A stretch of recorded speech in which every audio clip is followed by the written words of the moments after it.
Vidzemes Olimpiskā centra leduskālē šodien norisinājās lidošanas stafešu sacensības skolēniem, kuru laikā bērni cīnījās par ledus gladiātoru titulu. Šīs sacensības šogad norisinās jau otro gadu, bet dalībnieku skaits te vai trīskāršojies. Šogad sacensībām pieteikušās 78 klašu komandas.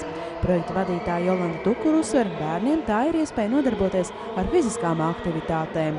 Laikapstākļi visai nepastāvīgi ir, sniegs mums ir, ledus arvien mazāk, tā kā ledus hala ir viena no iespējām, kur ledus ir vienmēr, un bērniem ir iespēja nodarboties ar slidošanu, tāpēc arī tas ir viens no projekta mērķiem. Sacensību dalībniekiem jau iepriekš bija iespēja apmeklēt 3 treniņus, kuru laikā bērni apguva tos šķēršļu elementus, kuri šodien bija iekļauti fināla sacensībās.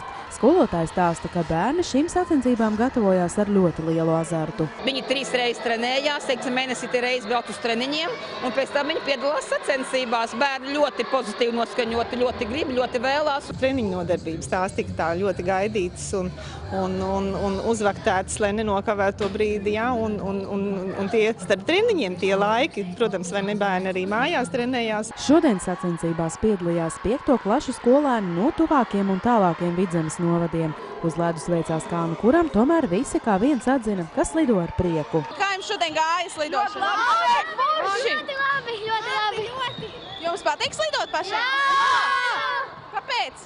Tas, ka tur interesanti ir, var apgūst vairākus notos te.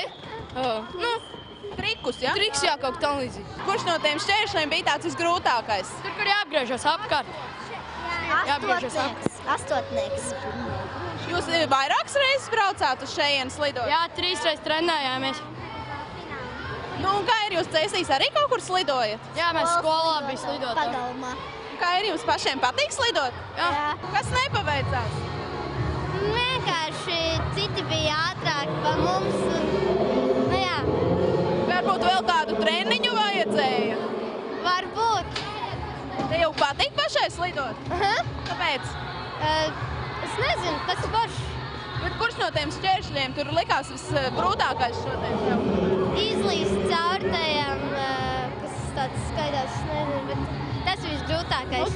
Savukārt tie, kas šodien uz ledus nekāpa, no visas sirds juta līdz savas skolas pārstāvētajai komandai.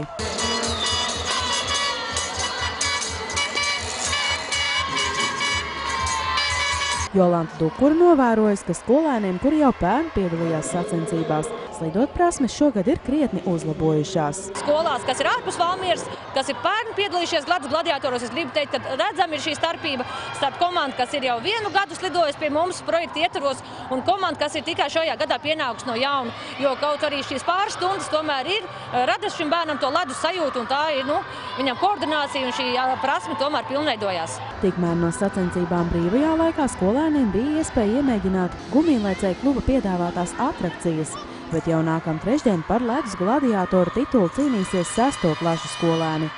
Savukārt ceturtdien sacentīsies 5. un 8. klašu audzēkņi.